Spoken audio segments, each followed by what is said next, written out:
Yo, what's going on? It's Keith from Black Quarterback Series, and today we got a different type of series that we're about to start. We're about to start 32 teams in 32 days. Let's get it going. So I'm gonna do this diatribe at the beginning of every video. It might be the same one. So if you don't want to hear how I'm like calculating it, I'm gonna leave a skip two at the bottom where you can go ahead and just look at the video. So I am not a draft expert by any state of the imagination, right? I'm just a guy that did a lot of research, and these are some of the things that I saw. Um, the mocks that I'm doing are the typical ones. Mel Kiper, Joel Klatz, which Joel's is kind of outdated now, but Joel Klatz and some of the CBS and some of the team specific ones looked at team specific YouTube channels and compiled a list of stuff that I think, and then along with some like Baltimore, Houston, Kansas City, teams that I kind of know well, those are a little more off the top, off the cuff type teams because I watched them all season. So some of the teams I didn't watch very well, that's where all the studying came from. So I wanted to put that disclaimer out there before people get in my comments. Oh, well, you don't know nothing about. I'm not a draft expert. I'm just a guy that like football and like to study this and wanted to do this before I get the draft. So the day before the draft, my full mock will be out. I don't have a 1.0 this is just the one mock that I got, and we'll fill it up. We're gonna go backwards from 32 to 1, and we're gonna do this. So this is gonna be fun because I'll be posting 5 days a week. So you'll get two teams, like in this video, you'll get two teams every Monday, maybe every Friday, depending on how the video schedule sorts out. So you're definitely getting two teams today. You're gonna get the two Super Bowl winners or two Super Bowl participants in this video. So let's get it started with the Seattle Seahawks. What do you give somebody that has everything? You give them what they want, and from what I've seen, this team wants corners. They want corners. I didn't see corner being a big issue from when I watched Seattle.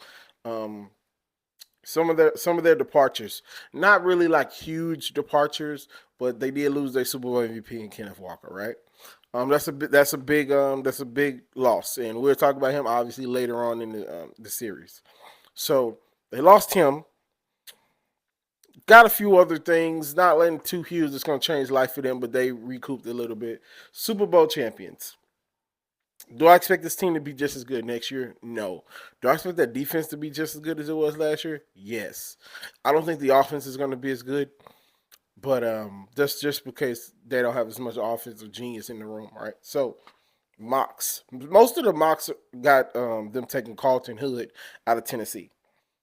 But from what I studied, they need cornerback, linebacker, or corners, edge rushers, and offensive linemen. So I got a little bit of all that I studied. How do you pronounce his name? Ruben Bain. There we go. So Ruben Bain Jr. out of Miami, edge rusher, and TJ Parker. Those are some of the guys that might be left. At this point, we're picking at 32 in the draft, so we really don't know if some of these guys are going to be here. These are based off like realistic projections, maybe, because in some of the mocks, TJ Parker is gone already at this point. Some mocks, TJ Parker is there already. Some of these mocks, Ruben Bain, none of the mocks that I saw, Ruben Bain was gone at this point. So Ruben Bain might be somebody you think about. If you want to go the offensive lineman route, we're going to talk a lot of offensive linemen in this first round.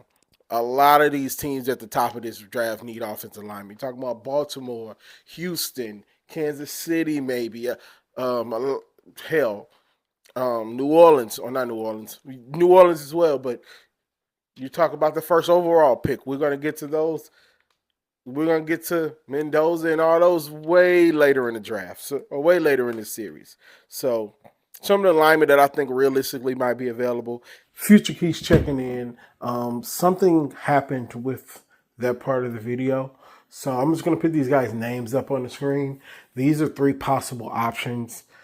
that we went into a little bit in that section of the video. So these are the possible 3 options. I hate to even do it like this, but we're building it while we're flying it. So these are the 3 possible options.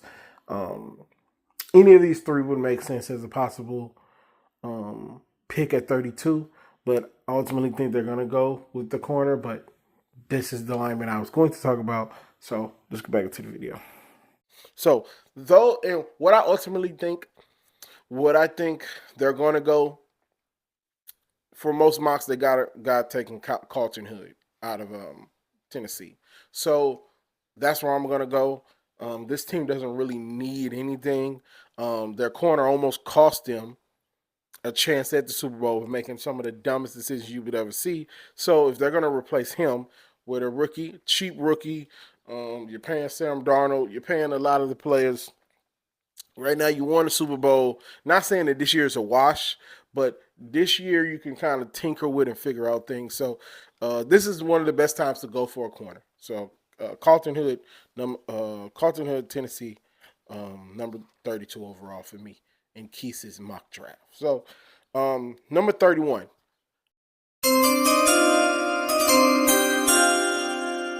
I don't know why it's so hard to find information on New England. And then it was giving me stuff from like last year. It would put weird names from last year. I was seeing reports from last year, and I'm like, these guys are already in the field. Why are you showing me this? So I had to dig a little deeper. So my New England pick is going to be kind of wonky because we just don't know. So KC Conception or Concepcion. I'm sorry, I'm struggling with all these names. KC Concepcion from where did he play at? I thought I had his name. I thought I had his name in here. I think he played at Texas Tech. If I'm wrong, I'll put it. But I think he played at Texas Tech. KC Concepcion, small wide receiver.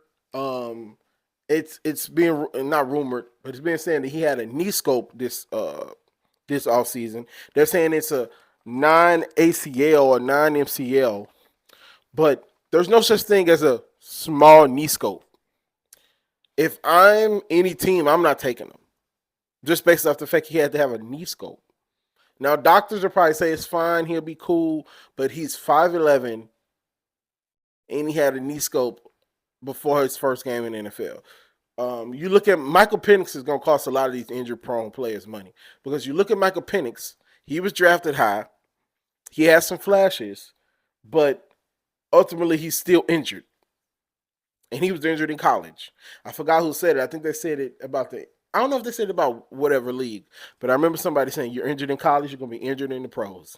And that's what we've seen from Michael Penix so far. So to pick KC this high, or this not high, but when you're the Patriots and you don't have very many picks because you was winning last year, I don't think that's a good use of resources. They probably should have called Miami and tried to get Jalen Waddle. Obviously we'll talk about that trade in a different video. But I really think they should have called the Dolphins and see if they could have got that done. If they could have called the Dolphins and got that done, it would have made this pick null and void, especially if they'd like packaged it with some other picks. But the Dolphins had a better offer from Denver, and I'm almost positive they probably would have went with Denver's offer either way. So some of the places I think they should go. Most of what I wanted was edge rusher. A lot of this is edge rusher. Talking about Zion Young, Cassis Howard, T.J. Parker, and then I think they can add. They did add Romeo Doubs. And they did add Jermont Jones out of free agency. These are all their offseason moves. I'm putting it up here. So they don't necessarily need it, as I'm like, for whatever reason, leaning out the camera. They don't necessarily have to hit on this pick, so to speak, because they're already really good, right? But you kind of want your your first round pick to play. And I'm fearful that KC is not going to play. And if you do play, he's not going to make it through a whole season. Now, I don't know his games played in I don't know his games played in college. Texas Tech had a real good season.